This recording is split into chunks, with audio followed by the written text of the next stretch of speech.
How to apply for IPO via HDFC NetBanking ASBA. First of all, open your browser and head to the official website of HDFC.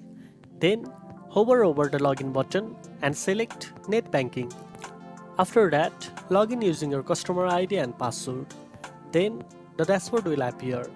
Now click on the request option from the left sidebar. Scroll down and here you will see the IPO or right issues option. Click on it, then select your account and press continue. On the next screen, select your account number, enter your PAN, agree to the terms and click continue again.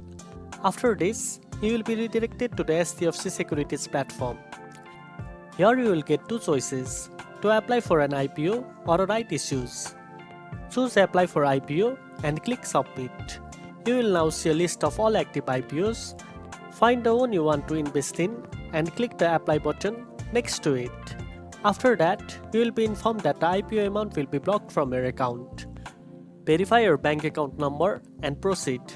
Now, enter your date of birth and select your depository type, either NSDL or CDSL, depending on where your Demat account is held. Then, enter your DP name and your beneficiary account number. Next, choose the cutoff price and the number of lots you want to apply for. You can apply for a maximum of 3 bids. Finally, you can also use DigiLocker to auto-fetch your PAN and KYC details if needed. Once done, your IPO application will be submitted successfully.